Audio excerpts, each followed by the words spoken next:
Welcome back. In this video, we're going to look at the rotational molecular partition function and its contribution to the thermodynamic properties. And to do this, we're going to go back to what the Hamiltonian was that we learned earlier in this course. And so let's consider the most generic case for an asymmetric molecule, where this was our expression for the Hamiltonian in terms of the rotational angular momentum and the moments of inertia principal components. And we actually could recast that in terms of these spectroscopic constants, which I've listed here.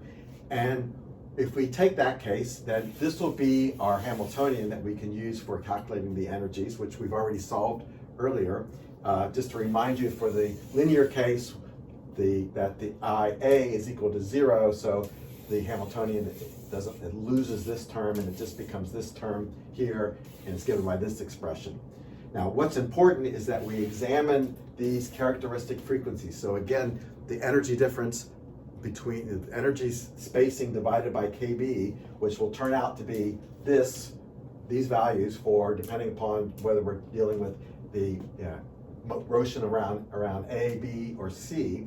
So we'll have these characteristic temperatures, and we can go to a table and we can look up for different molecules what these rotational constants are.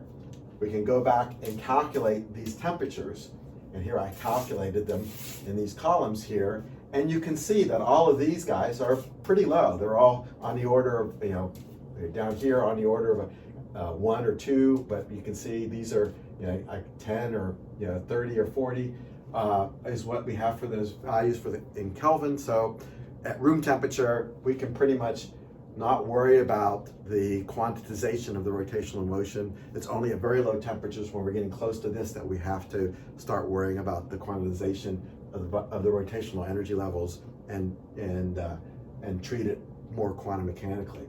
So if we look at these actually for diatomics, I'll give you some other examples here. You can see actually the worst case in terms of needing to use quantum mechanics would be hydrogen, because that's the lightest molecule.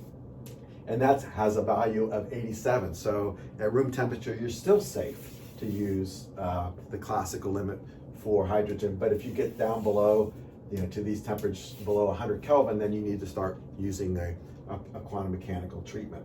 But then you can see some of these other molecules, for example, iodine, much heavier, has a very low value. So the heavier the molecule, the safer you are in using the classical approach. So in this classical approach, we're going to just do what we would have done in the previous chapter, and when we started on classical thermodynamics, we would just use the Hamiltonian and this classical form, not the operator, but just the classical Hamiltonian, and we would evaluate this integral, and it turns out to give you this value here. I'll let you work this out on your own, but we go through it in some of the problems. If you take this symmetry number here, by the way, is used to avoid overcounting of the indistinguishable orientations. So if we take this case for the asymmetric case, we know for the more symmetric molecules, like the symmetric or the spherically symmetric, that B is going to be equal to C, or A is going to be equal to B, or A, B, and C are going to be equal. Then this reduces down to these expressions for this higher symmetry molecules. For a linear molecule, we could still do the same kind of approach, again, in the classical limit, and we get this for the partition function. So these partition functions are all classical limit partition functions, because as we saw, the characteristic temperatures are all way below 100 Kelvin, so we can sort of safely use them above room temperature, where these calculations will all be reasonably valid. Now, if we're going to calculate thermodynamic properties, we need to go to the molecular, go from the molecular partition function to just the canonical partition function, and that is just simply raising it to the nth power and taking the log. So this gives us this expression here for that, and then if we're going to calculate any of the thermodynamic properties, then it's the same approach. We calculate this, and we would get this for the free energy. Also for the Gibbs free energy, because you see that the pressure, which is the derivative with respect to volume, is 0, because there is no volume dependence in this expression. And so we expect then that since there's no volume dependence, the pressure's predicted, the pressure contribution for rotation is 0, and the Gibbs free energy and the Helmholtz energy are going to be equal to each other, because if you remember the expression here, you can see that the pressure dependence goes to 0, so these guys end up being equal to the same thing. So for the internal energy and the heat capacity, you can do those calculations. You're just going to get exactly what we got in the equipartition of energy prediction. And then for the entropy, you're going to get this equation here. Okay, so let's look at an example of this. Let's take this example where we're going to calculate the rotational molecular partition function for 1 millimole of water vapor at 400 Kelvin, and we want to calculate the rotational contribution to its entropy. So just like before, we're going to use the equation that we just derived for water, which is an asymmetric molecule, which would be this equation. We look up for water the characteristic temperatures that we have for A, B, and C. We also remember that for water, that the symmetry number is going to be 2, because there are only 2 orientations. If you do water flipping 180 degrees, they're indistinguishable orientations, but there's only 2. So that's going to give us a sigma of 2. And putting these together into this formula with the symmetry number and these characteristic temperatures, we get a heat partition function of 66.76. Then going to the entropy expression that we derived before, we just have to plug this in for the partition function and then put in our number of moles of 1 millimole, and we get this expression here, which then goes to 47.40 millijoules per Kelvin for the entropy contribution, the rotational entropy contribution for this water vapor. Okay, and you can compare that with, for example, the translational contribution, which we did similarly, which was 0.1793, and now we're down to 47 millijoules, so it's dropped a bit compared to the translational. Okay.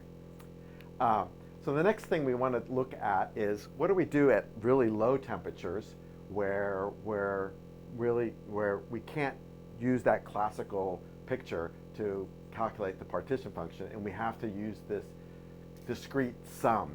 So one thing before I go into that, I'm just going to go back to these to this table of these characteristic temperatures, and what you see is that these temperatures are all pretty low except for the really light molecules. Over here I made a list of all of the fusion temperatures, the melting points of these materials when they're substances when they're in the solid phase. And what you see is that pretty much all of these guys in the list are well into the solid phase before they reach their characteristic temperature. So these guys have all frozen into the solid phase well before they reach this temperature. The exceptions being these really light molecules like hydrogen, deuterium, which are still in the gas phase, or liquid phases or fluid phases well before they reach this phase. And so that's where this rotational contribution needs to be calculated in a sort of quantum mechanical way. So we'll go back then to past the classical picture, back to the quantum approach, where we use the energy for the diatomic molecule from the quantization of the rotational motion with its degeneracy here, and we get this expression, which we can simplify to this using the characteristic temperature for this case. And this summation here is not something we can sort of find some kind of a limit where it turns into a simple analytical function. There's no simple analytical expression for this infinite summation. So what we're going to do is we're going to look at sort of 2 possible limits, where we say at the very low temperature limit, where we're sort of just below this characteristic temperature, we can just expand this out into individual terms in the summation, and once we get to a few terms out, we can start to neglect them because it's going to be dominated by these first terms at the temperature is really low. When we're on the other side of this characteristic temperature, we can take another approach where we do an expansion from the other side, where here's an expansion that in the really high temperature limit goes back to the classical value, but then these are corrections for the quantum behavior as you go lower and lower in temperature from the high temperature limit down towards this characteristic temperature. So bringing these two together, we can now plot, say, what the internal energy would look like as a function of temperature. And what you see is that the internal energy starts out at 0 because that's the temperature where the rotational spacing is just too big compared to the thermal energy, so there's no population of the excited rotational states. But as the temperature increases, we get closer to this characteristic temperature, we start getting rotational contributions to the internal energy, and eventually we go past the characteristic temperature and we move into the region where we're in the classical limit, and we're getting the prediction from what we get from equal partition of energy of just RT for a diatomic molecule. For the heat capacity, we see also it similarly starts out at 0, and it increases as we increase the temperature. But you can see, actually, because this slope is higher here than it is over here, the heat capacity actually shoots up above the classical limit prediction before it settles back down to that classical limit prediction. So because of this starting out at 0 and then coming up, this steep rise here causes this bump here in the heat capacity above the classical prediction.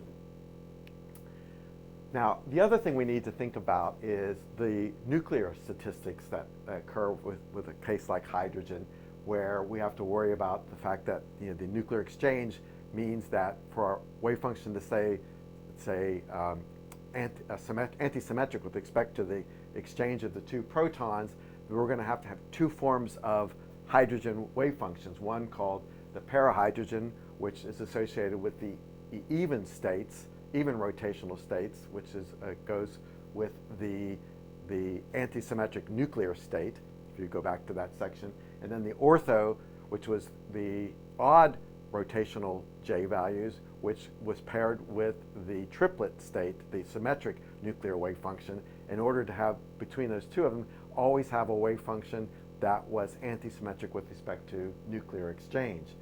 So that means that if we're going to write down the partition function, we can't write just a partition function for the rotational part, because it has to be combined with the nuclear states in our counting. So our combined nuclear rotation molecular partition function needs to have then this term, which is the sum over the odd states, which is multiplied, I'm not showing it here, multiplied by the degeneracy of the parahydrogen nuclear wave function, which is 1. And then this is the sum over the odd states, which is multiplied by the nuclear degeneracy of the orthohydrogen, which is 3. Now, with this partition function, you can calculate all the properties, the thermodynamic properties, and for the heat capacity, you would find that you have contributions that are coming 1/4 from the parahydrogen and 3/4 from the orthohydrogen. This is what you would get if you were at high temperatures and there was really high temperatures and you had actually exchange between the para and the ortho. So in other words, we're assuming our system comes to proper thermal equilibrium and that these states can all exchange among each other. But we know about para and orthohydrogen is that the transition, the nuclear transition between those singlet and that triplet state is a forbidden transition. So the interconversion takes months, even at room temperature, for these guys to come to equilibrium. So this causes some weird behavior at really low temperature where you don't get the expected equilibrium heat capacity behavior at low temperature because they aren't able to actually reach equilibrium, and so we end up with locked, the gases locked into two separate gases, ortho and para, that aren't exchanging between each other. So what this would look like is if the gases were coming to equilibrium, the two forms would come to equilibrium, you would expect heat capacity behavior that looks like this as a function of temperature. But what you see experimentally is that heat capacity behavior that looks like this as a function of temperature. And what that curve represents is a mixture of parahydrogen and orthohydrogen that aren't exchanging with each other. So they're equilibrating among themselves. The para is equilibrating among its states. The ortho is equilibrating among its states. But together, between each other, they are not equilibrating. And so what you get is a heat capacity that's an average, a weighted average of the one fourth of the ortho. Sorry, I think I got that backwards. Yeah, sorry. It's 1/4 of the para and 1/4 of and 3/4 of the ortho, which is this is backwards here, and that is because they got locked in at high temperature, and as you lower the temperature, they never were exchanged, so they just sort of come down to temperature as if they were two separate gases being added together. Okay, so that's it for this video, and the next video we'll look at the vibrational contribution.